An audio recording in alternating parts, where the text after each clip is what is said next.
sellout at the Rio Tinto Stadium today in Sandy, Utah, where Real Salt Lake have had a very good record in recent years. They only lost once at home all last season. That was a 1-0 defeat against Houston last September.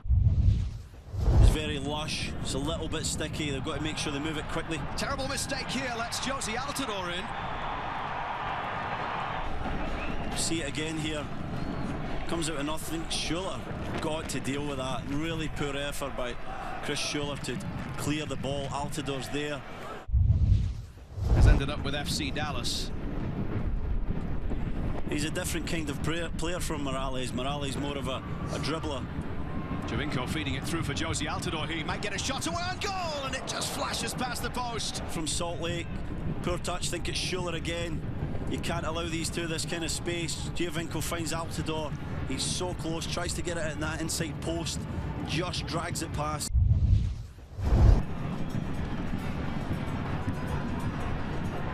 Now it's Allen from distance. Big things expected of this young man, Jordan Allen.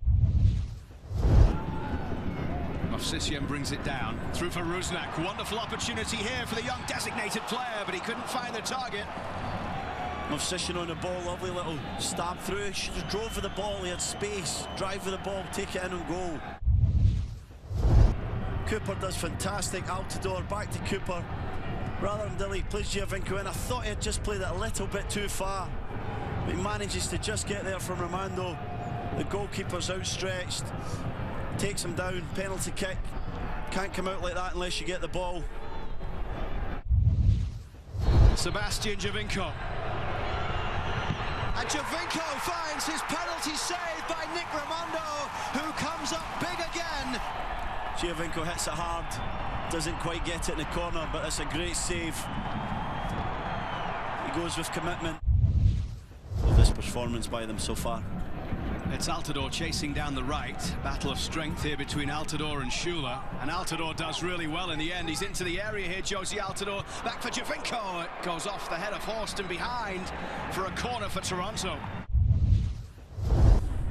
From what you know of Chris Mavinga when he is back with the squad, following the birth of his child, do you think he's been brought in to start in this three at the back formation? We'll get onto that in a moment as Plata drives it from distance straight at Irwin.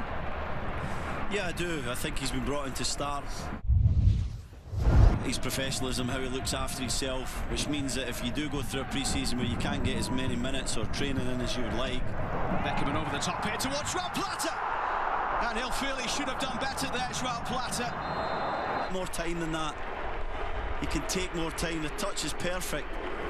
Tries to take it, maybe he can take it round. Clint Irwin tries to take it on the half volley. Real Salt Lake will bring this one away. And here's Chad Barrett down the right side. Up against Hagland.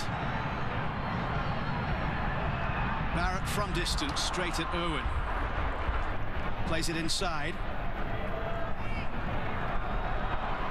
Ricardo Velasco once again, running at Michael Bradley here. From distance, it troubles Irwin. He was diving. Had to make that. With the ball in for Josie Altidore. Still an opportunity here. Comes back. Can Delgado get on the end of it? Schuller was able to do enough, and then Romando falls on the ball as we get towards the 5-minute mark in stoppage time in Sandy, Utah. Referee Alan Chapman checks his watch. Toronto FC will head home with a point from the altitude of Sandy, Utah. A decent day for Greg Vanney's men, although they will feel they could have had all three here.